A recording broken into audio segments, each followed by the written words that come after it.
Donald Trump just made a very chilling statement that sounds like something straight out of a dictator's playbook. His alarming message isn't just another unhinged rant, it's a clear signal of the level of his authoritarian derangement and his feelings of success after just 3 weeks of dismantling our democracy with very little resistance. I have all the details, including the outrage over his statement, coming up next. Let's begin with a story that perfectly captures Trump's hubris and complete disregard for the rule of law. He just added something to the Oval Office that has every news outlet talking. The best way to describe it is it's a shrine to himself and an act that glorifies his unique superpower of escaping justice.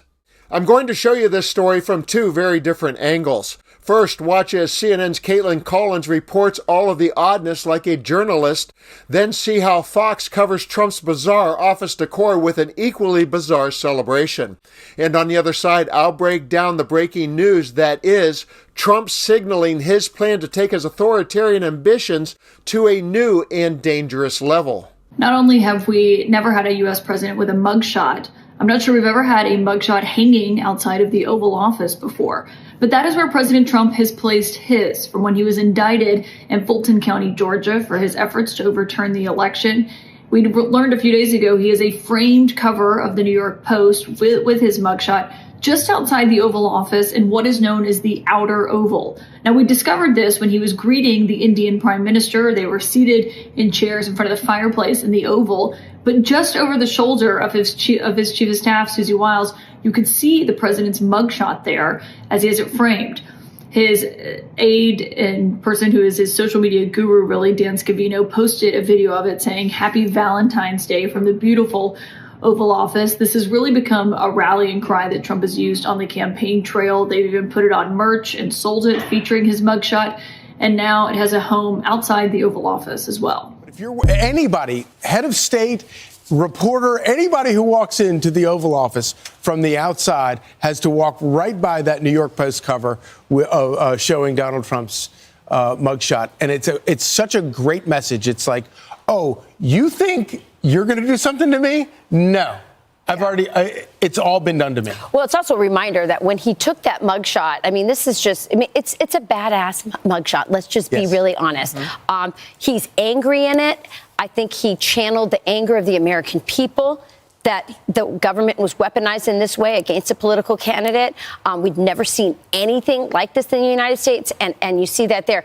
I was in the Oval Office, you guys, the day that Sean was sworn in, and he had said to us that he was getting a bunch of paintings brought up of different presidents. And then the other day, Sean said he got them up. They're all over, all the presidents he loves are surrounding him in the Oval Office now. But this one was not there. And amazing, as you said, everybody can see it. And it's not the first time you've seen something that was supposed to humiliate him, he's turned into a triumph. Think about it. I'm not making this comparison to Jesus, but let's face it, the cross was meant as a humiliation, and the cross was turned into a sign of triumph.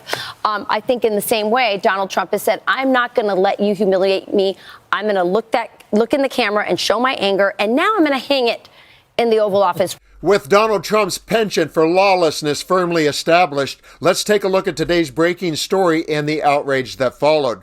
The story came to my attention from a post on X from Patriot Takes that read, "Rest in peace, Constitution," as they shared Donald Trump's latest impulsive and dictator-inspired Truth Social post that read, "He who saves this country does not violate any law." And the outrage was swift. Mario posted on X, "Trump just dropped a line straight out of the dictator playbook. He who saves his country does not violate any law." That's Napoleonic level delusion. Translation, laws don't apply to him if he decides he's saving America. That's how authoritarians justify everything. Wake up, America. Brian Krasenstein said, "Dictators in history. Hitler, the good of the state stands above the law. Mussolini, everything within the state, nothing outside of the state, nothing against the state. Napoleon Bonaparte, I am the revolution." And he closed with, "Trump, he who saves his country does not violate any law." And Eliza Orland sounded the alarm with this video response. Donald Trump woke up today, this Saturday morning, and he posted on Truth Social, "He who saves his country does not violate the law. This is terrifying." I'm Eliza Orland's career public defender for 15 years in Manhattan, and I want to talk about why this rhetoric is so dangerous. This is truly a constitutional crisis in the making. Language like this is exactly what dictators use to justify any type of overreach, any type of violation of the law. He is quite literally suggesting that anyone who acts in the best interest of the nation is not violating the law. History is full of examples where leaders used the pretense of national security to justify every type of overreach and abuse of power, and as an excuse to trample on civil liberties and silence opposition. This is how authoritarian regimes operate. In a democracy, it's supposed to be that no one is above the law. And if someone gets to decide that their actions or someone else's actions are justified no matter what, then there are no laws. There is no constitution. And frankly, there is no democracy. We need to keep eyes on this. We need to stay vigilant. So make sure you're following me and other people who you trust for more. Trump's latest outburst is not about ego. It's a warning. His obsession with self-glorification and his ability to bend the system to his will has emboldened him. From decorating his office like a shrine to himself to declaring that saving the country means disregarding the law, he's laying the groundwork for something dangerous to come. This isn't just political theater, it is a glimpse into the mindset of a madman. We have seen how Donald Trump normalizes lawlessness, how he erodes democratic norms, and how Republicans enable him. The question now isn't whether he'll push the boundaries further, it's how far he'll go and who can and will stand up to stop him. And because I want to end this report on a hopeful note, I'll give Politics Girl the final word to speak of the solutions to protect our democracy found at court and state levels. With a new crisis unfolding every day in America, it's hard to not feel overwhelmed. I totally get it because I feel it myself. But I want you to know that there are people out here fighting back against the Trump administration every day.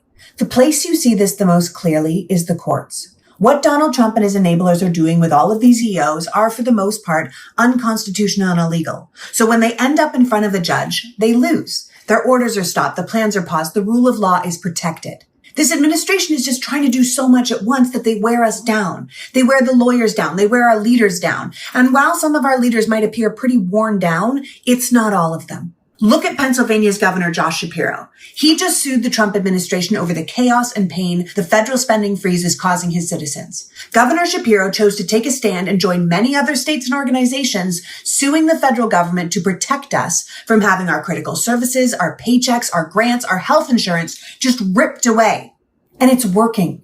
When the Trump team experiences pushback, when they feel pressure because of the pain they're causing, or when the market freaks out, or when the people freak out, they back off. Because no matter what this administration says, they can't just do whatever they want. America has rules, which is why we need our representatives, our leaders, standing up and defending the people they represent.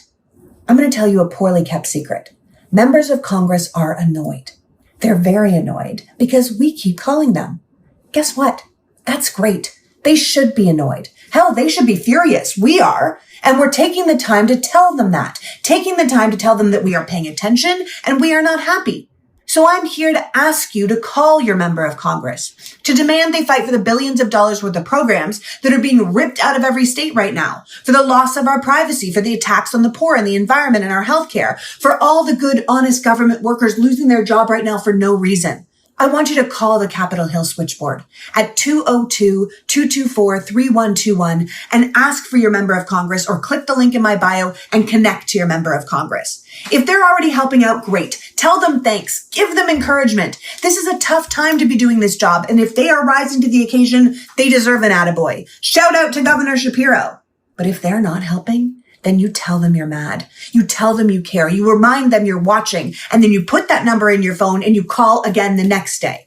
If you're paying attention, you know how close we are to a constitutional crisis as this administration flirts with ignoring court orders completely. But they can only get away with it if we let them. So we just can't let them. This executive is out of control. The courts are acting as a check. We need Congress to do the same.